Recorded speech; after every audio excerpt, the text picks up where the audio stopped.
কোরআনে কারিমে যেখানে আল্লাহ তাআলা আল্লাহ পাকের ইতাআত করতে বলেছেন, সেখানে আল্লাহ তাআলা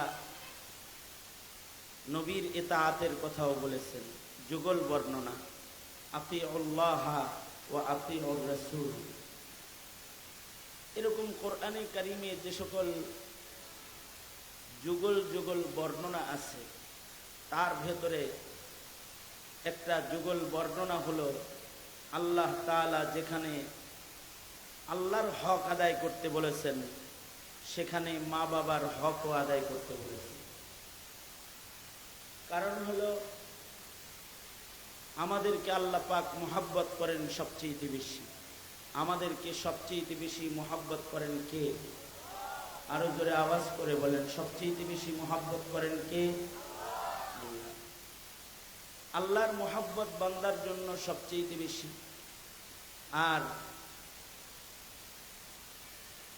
মানুষের ভেতরে মা বাবার মুহাব্বত সন্তানের জন্য সবচেয়ে বেশি। আমাদেরকে সবচেয়ে বেশি মুহাব্বত করেন আল্লাহ, আর আমাদেরকে মানুষের ভেতরে সবচেয়ে বেশি মুহাব্বত করেন মা বাবা। সবচেয়ে বেশি মুহাব্বত করেন কে? কার কার মা বাবা আছে? মা আছে, বাবা আছে। এই যে যাদের মা আছে, বাবা আছে, আপনাদের মা বাবা আপনাকে আমাকে সবচেয়ে বেশি মহব্বত করে। যেমন আমার বাবা নাই, মা আছে। কিছুদিন আগে আমার আব্বাও ছিল, আমার মাও ছিল। আমার জন্য ভালোবাসার দুটি জায়গা ছিল। আমার জন্য ভালোবাসার আল্লাহর কাছে চাওয়ার 4টা হাত ছিল। সেখান থেকে 2টি হাত আল্লাহ তাআলা নিয়ে গেছেন। বিগত কারফিউর সময়, জালেম বিরোধী আন্দোলনের সময় আমার আব্বা জান ইন্তেকাল করেছে। আমার একজন ভালোবাসার মানুষ, যিনি আমাকে সবচেয়ে বেশি ভালোবাসতেন, আমার ভালোবাসার একজন নাই। এরকম এখানে বহু মানুষ আছে যাদের মাও নাই, বাবাও নাই, অথবা মা নাই, অথবা কারোর বাবা নাই। এই যে মা বাবা, এরা হলো আমাদেরকে সবচেয়ে বেশি মুহাব্বতকারী। সন্তানকে মা বাবার চেয়ে বেশি ভালোবাসার আর কেউ নাই।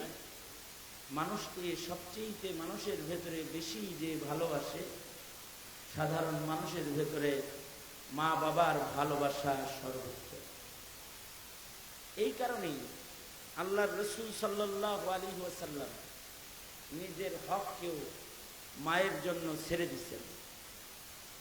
আল্লাহর রাসূলের হক আল্লাহ মার খাতিরে ছেড়ে দিয়েছেন। যেমন ওয়াইসুল কারনী রাহমাতুল্লাহি আলাইহি, তিনি আল্লাহর রাসূলের কাছে চিঠি লিখেছেন, খবর দিয়েছেন, ওগো আল্লাহর নবী, আমি কালেমা পড়েছি, এখন আমার সবচেয়ে বড় দায়িত্ব হলো আপনার সাথে জিয়ারত করা, আপনার সাক্ষাৎ করা। কারণ কালেমা পড়নে ওয়ালা যদি নবীর সাক্ষাৎ করে, তার নাম সাহাবীর দপ্তরে চলে যায়। আল্লাহু আকবার বলে। 1 সেকেন্ডের জন্য কেউ আল্লাহর রাসূলকে কালিমা পড়ার পরে দেখেছে, আল্লাহর নবীর আমনা সামনা হয়েছে, তো আল্লাহ তাআলা তার মর্যাদা বাড়িয়ে দিয়েছেন। সাহাবিয়তের মাকাম তাকে আল্লাহ তাআলা দান করেছেন। সাক্ষাতের বরকতে সে সাহাবী হয়ে গেছে। কিন্তু আল্লাহর রাসূল এক সাহাবীকে, একজন মানুষকে সাহাবী না বানায় আল্লাহর নবী নির্দেশ করলেন, আমার সাক্ষাৎ করতে হবে না, তুমি তোমার মায়ের খেদমত করো। আল্লাহু আকবার বলেন। অর্থাৎ আল্লাহর রাসূল নিজের সাক্ষাতে ওয়াইসুল কারনীকে আসতে দিচ্ছেন না, আল্লাহর নবী ওয়াইসুল কারনীকে মার খেদমত করতে বলতেছেন। তার মানে হলো নবীজি নিজের হকের উপরে সন্তানের জন্য মায়ের হককে প্রাধান্য দিচ্ছেন। অথচ ঈমান হলো মা বাবার চাইতেও বেশি মুহাব্বত নবীকে করতে হবে। লা ইউমিনু আহাদুকুম হাত্তা আকুনা আহাব্বা ইলাইহি মিন ওয়ালিদিহি ওয়া ওয়ালাদিহি ওয়ান নাসি আজমাইন। তারপরেও আল্লাহর রাসূল মায়ের হক আদায়ের বিষয়টা গুরুত্ব দিচ্ছেন। কারণ কি? কারণ হলো এই পৃথিবীর মাটিতে মা বাবার চেয়েতে বেশি মোহাব্বতকারী আর কেউ নাই। বুখারী শরীফের রিওয়ায়াত, হযরত ওমর থেকে বর্ণনা। মুসলমানদের কাছে কাফেরদের কিছু নারী পুরুষ বন্দী হয়ে গেল, যুদ্ধে বন্দী হয়েছে। এই বন্দীদের ভেতরে কিছু মহিলাও আছে। হঠাৎ করে এই মহিলাটা তার সন্তান দেখা দৌড় দিল, অর্থাৎ তার দুধের শিশু হারিয়ে গেছে। সে মনে করেছে মুসলমানের আক্রমণে আমার সন্তান বুঝি শাহাদাত বরণ করেছে, কিন্তু হঠাৎ করে দেখে, মা দেখতে পাচ্ছে যে তার দুধের শিশুটা জীবিত আছে। হযরত ওমর রিওয়ায়াত করেন, মা এটা দেখার সাথে সাথে সন্তানের দিকে একটা দৌড় দিছে এবং মা এক দৌড়ে সন্তানের কাছে গিয়ে সন্তানকে বুকে জড়ায় ধরেছে। আবেগ আপ্লুত হয়ে সন্তানকে কোলে নিয়েছে। মা সন্তানকে দুগ্ধ পান করাইতেছে, আদর করতেছে। মায়ের পক্ষ থেকে সন্তানের আবেগ, সন্তানের এই ভালোবাসা মার হৃদয়ে যেটা আছে, এটা দেখে সাহাবায়ে কেরাম সবাই বিস্মিত, আশ্চর্যান্বিত। হায়, মাকে আল্লাহ তাআলা সন্তানের জন্য কত ভালোবাসা দান করেছেন, যে মা নিজের জানের মায়া নাই, নিজের সব কিছুর কথা ভুলে গিয়ে সন্তানকে কোলে নিয়েছে। এটা আল্লাহর রাসূল সাল্লাল্লাহু আলাইহি ওয়াসাল্লামও দেখতেছে। মার ভালোবাসা সন্তানের জন্য বেশি, এ কারণেই মায়ের দোয়া আল্লাহ তাআলা ফেরত দেন না। কারণ মা যখন সন্তানের জন্য দোয়া করে, এই দোয়ার ভেতরে ভালোবাসার পরিমাণ হয় সর্বোচ্চ। এ কারণে মা বাবার দোয়া আল্লাহ তাআলা কখনোই ফেরত দেন না। মা বাবার দোয়া সন্তানের জন্য সর্বোচ্চ কবুল দোয়া। আল্লাহর রাসূল বলেন, তিনজন মুস্তাজাবুদ দাওয়া আছে, তাদের ভেতরে এক নাম্বার হলো মা বাবা। মা বাপ যদি কোনো দোয়া করে, সে দোয়া আল্লাহ ফেরত দেন না। মা বাবার দোয়া আজব। মা বাপ যদি অসম্ভব কিছু চায়, মা বাবার দোয়ায় আল্লাহ তাআলা অসম্ভবকেও সম্ভব করে দেয়। যেমন ইমাম বুখারী রাহমাতুল্লাহি আলাইহি, ওনার দুনো চক্ষু অন্ধ, কিন্তু ইমাম বুখারীর মা দোয়া করতে চায়, আল্লাহ, আয় রব্বুল আলামিন, আমি ঔষধ বুঝি না, ডাক্তার বুঝি না, আমার এতিম সন্তান মুহাম্মদের চোখ নাই, আয় রব্বুল আলামিন, আপনি আপনার কুদরত দিয়ে আমার সন্তান মুহাম্মদের চোখকে ভালো করে দেন।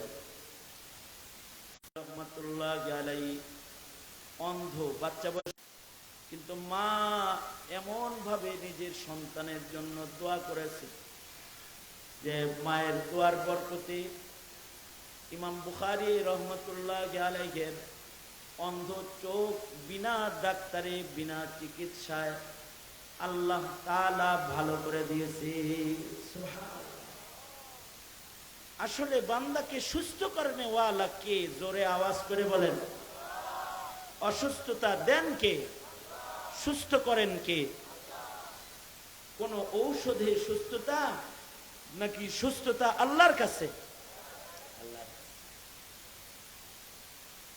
পূর্বের যুগের শামসুদ্দিন যাহাবী রহমাতুল্লাহি আলাইহি এক মুহাদ্দিসের কথা বলেছেন আসমাউর রিজালের কিতাবে। শামসুদ্দিন যাহাবী উনি এক মুহাদ্দিসের কথা বলেন। মুহাদ্দিসের নাম হলো আল্লামা ইয়াকুব রহমাতুল্লাহি আলাইহি। হাফিজুল হাদিস ছিলেন, অসংখ্য অগণিত হাদিস ওনার মুখস্থ ছিল। তো উনি হাদিস লিখতেন। আমাদের মুরব্বীরা আমাদের উপরে ইহসান করেছেন যে তারা তাদের সিনার ইলমকে কাগজে লিখে গেছেন। যদি তারা তাদের সিনার ইলমকে কাগজে লিখে না যেতেন তাহলে আমরা হাদিসও পাইতাম না, কোরআনও পাইতাম না। আমাদের মুরব্বীরা শুধু কোরআন লেখেন নাই, হাদিসও লিখেছেন। এমন এক যুগে ওনারা লেখালেখি করেছেন যেই যুগে না বাতির ইন্তজাম ছিল, না কাগজের ব্যবস্থা ছিল, না কালির ব্যবস্থা ছিল। আর কলমের আয়োজন হলো বাঁশের কলম, এটা দিয়ে লিখতে হইতো, বাঁশের কলম দিয়ে লিখতেছে। টাইপিং ব্যবস্থা নাই, বল পেন নাই, কালিওয়ালা কলম নাই, বাঁশের কলম দোয়াতের ভেতরে চুবায়া তারপরে উঠায়া উঠায়া লিখতে হইত। ইয়াকুব রহমতুল্লাহ আলাইহি উনি চিন্তা করলেন, শুধু দিনের আলোয় লিখলে আমি আমার বুকের ইলমকে লিখে শেষ করতে পারবো না। তাহলে কি করা যায়? রাতের বেলায়ও লিখি, তাহলে দিনে রাত্রে লিখলে পরে কিতাবটা বড় হবে।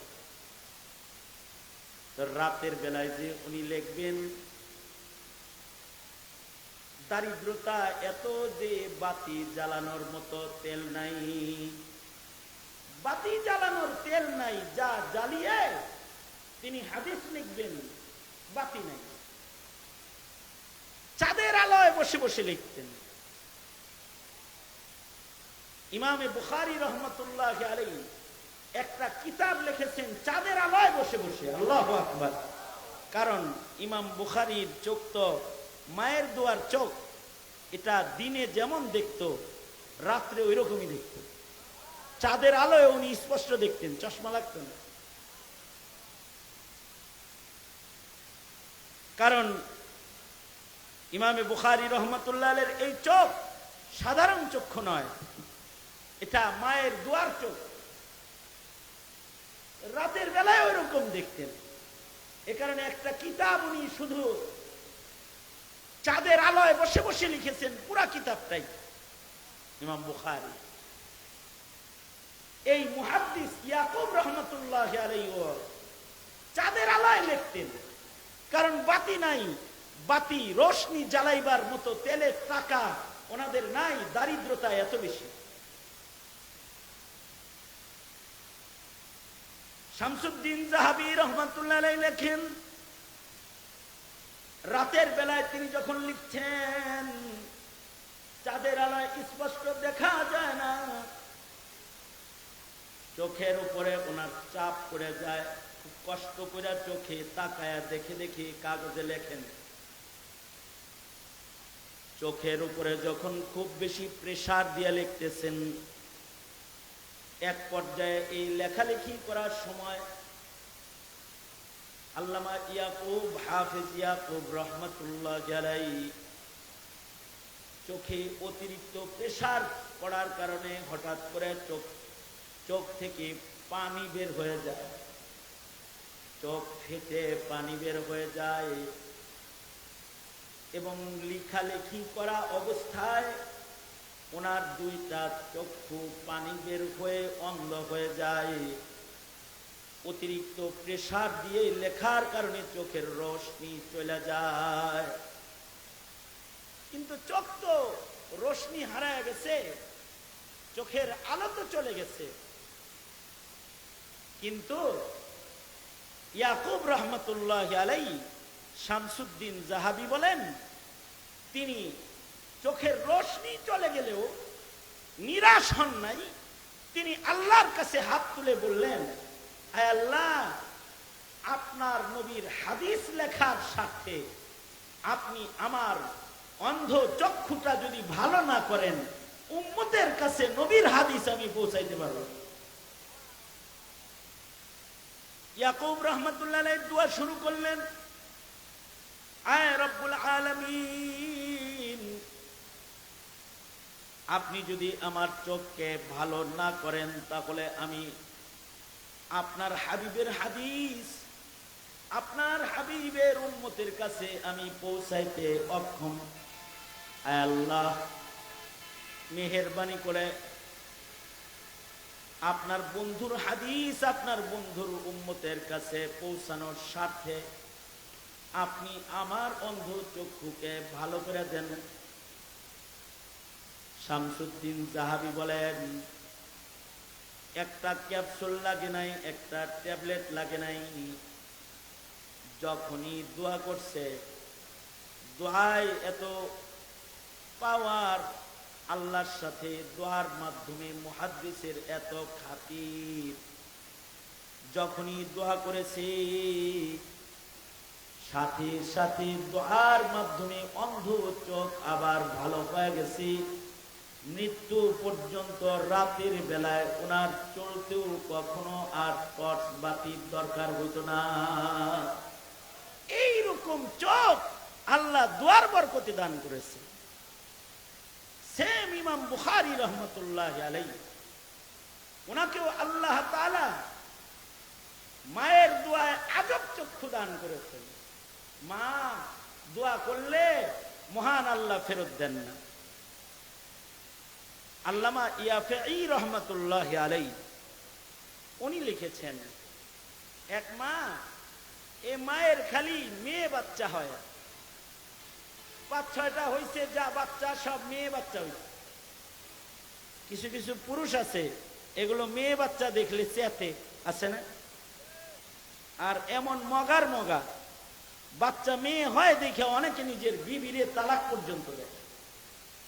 মেয়ে হইল কেন তালাক? মেয়ে হইছে এটা কি হের দোষ? ছেলে মেয়ে দেনেওয়ালা কে? জোরে আওয়াজ করে বলে। ছেলে দেয় কে? মেয়ে দেয় কে? ছেলে দেয় আল্লাহ, মেয়ে দেয় আল্লাহ, বেনি কি করবো? কিন্তু আশ্চর্য জামাই এটা, এটা বউরে বলতেছে, বাচ্চা তো ৫-৬টা যা হয়েছে তোর পেট থেকে সব মাইয়া হয়েছে, এবার যে পেটে বাচ্চা আসছে, এইটা যদি আল্লাহর কাছে কয়ে ছেলে তুই না নসরে, তাইলে তোরেও ছাড়ব না, তোর মেয়েরেও ছাড়ব না, তোরেও জব করবো, তোর মেয়েরেও জবাই করবো। মানে এরকম বিদঘুইটা পুরুষ কিছু থাকেই। যেমন জাহিলিয়াতে এমন কিছু বিদঘুইটা পুরুষ ছিল যারা মেয়ে বাচ্চা জন্মগ্রহণ করলে মেয়েকে জিন্দা দাফন করত। এমন বিদঘুইটা যারা, তাদের কেউ কেউ আল্লাহর রসুলের কাছে এসে কালেমা পড়ে মুসলমান হয়ে নিজের বাচ্চা জিন্দা দাফন করার ঘটনা নিজে বর্ণনাও করে।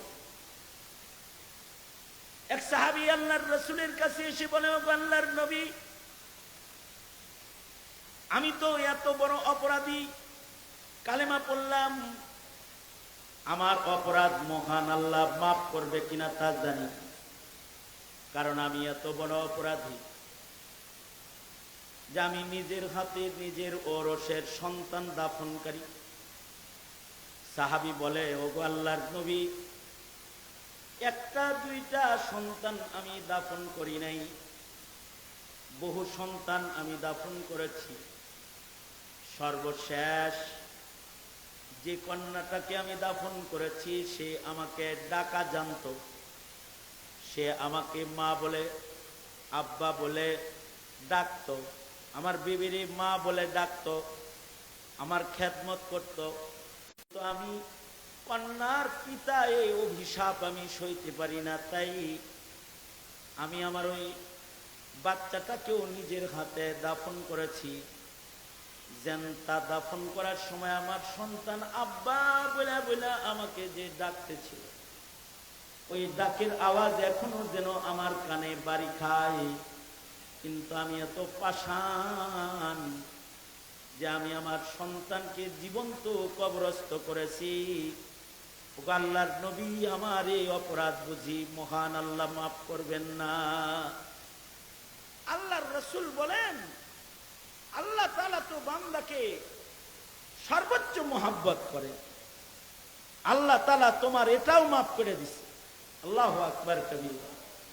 এত বড় অপরাধ, নিজের সন্তানকে জীবন্ত দাফন করে। কেন? মেয়ের বাবা এই দুঃখে, এ অভিশাপ সইতে পারছে না সে। কিন্তু আল্লাহর রাসূল বলেন, মেয়ের বাবারা, মেয়ে হওয়া অভিশাপ মনে করো না, এটাকে রহমত মনে করো। মেয়ের বাবা আর আমি রাসূল একসাথে জান্নাতে থাকবে। মেয়ে হওয়া রহমত। প্রথম সন্তান যদি কারোর মেয়ে হয়, এটা রহমত। আল্লাহর রাসূল সাল্লাল্লাহু আলাইহি ওয়াসাল্লাম বলেন, যদি কারোর 3 মেয়ে হয় তাহলে এটা আরো বড় রহমত। 3টা মেয়েকে সুপাত্রে তুলে দিল, তো আমার সাথে জান্নাতে পাশাপাশি থাকবে। মেয়ে ভালো না খারাপ? হ্যাঁ, কার কার মাইয়া হয়েছে? হ্যাঁ,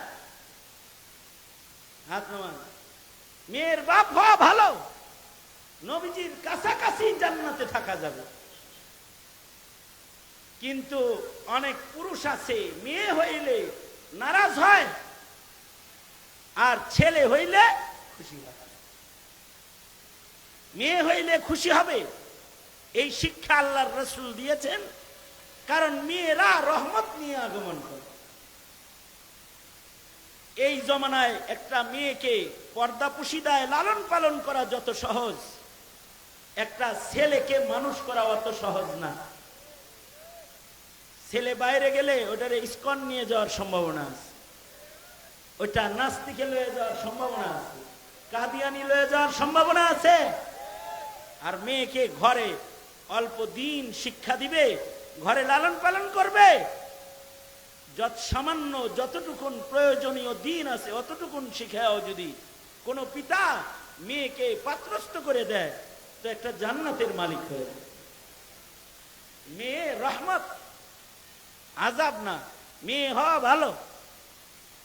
কিন্তু ইয়াফেই বলেন, এই বেড়ার খালি মায়া হয়ে দেখা কইছে, তোরেও জব কর্ম, তোর মেয়েরও জব কর্ম, রবের কাছে বইলা ছেলে লইবি।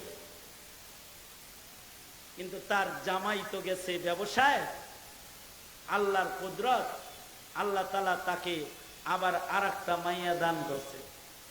এবার মেয়ের সংখ্যা হইল 7টা। কয়টা? এবার এই বেদি চিন্তা করে, আমি মজলুম হইলাম সমস্যা না, কিন্তু আমার সন্তান মজলুম হইলে তো সমস্যা। আল্লামা ইয়াফেই বলে, মা তার ভূমিষ্ঠ সন্তানকে আঁচলে শোয়াইয়া আল্লাহর কাছে মা হয়ে দোয়া করতেছে, ওগো আল্লাহ, মায়ের পেটের সন্তানকে ছেলে বানাও তুমি, মেয়ে বানাও তুমি। তোমার কুদরতে যেমন এটা আছে, পেটের সন্তানকে তুমি ছেলে বানাও, তুমি মেয়ে বানাও, এটা তো তোমার কুদরতের বাইরে নয় যে আমার এই মেয়ে বাচ্চাটাকে ছেলে বাচ্চা পেটের বাইরে তুমি বানাইতে অক্ষম। এমন প্রভুর গোলামি তো আমি করি না। আল্লাহ, আমি মা হইয়া দোয়া করতেছি,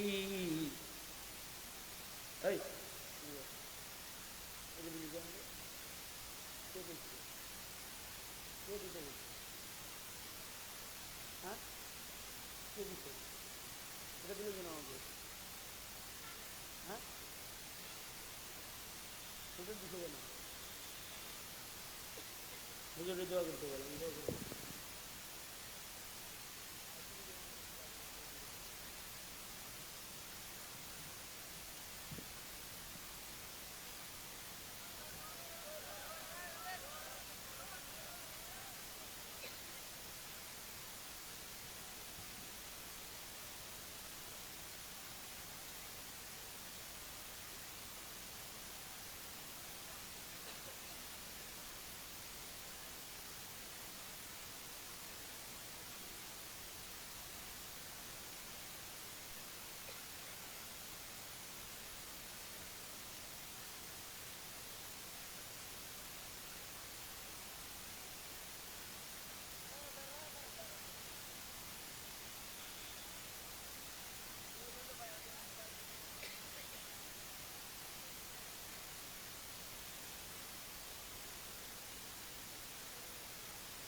যে মাদ্রাসার ভিতরে আবালকের ব্যবস্থা আছে, মেহমানদারির ব্যবস্থা আছে। আমরা যারা ভিতরে আছি আমরা মাদ্রাসার ভিতরে চলে যাই, ওখানে মেহমানদারির ব্যবস্থা আছে।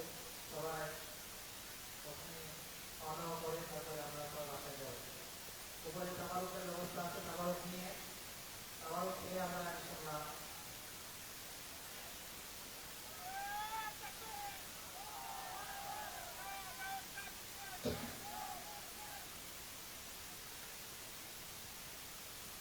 মাদ্রাসার ভিতরে তাবারকের ব্যবস্থা আছে। আমরা সবাই ওখানে যাই, মাদ্রাসার ভিতরে যাই। সবাই উপস্থিত যারা আমরা আছি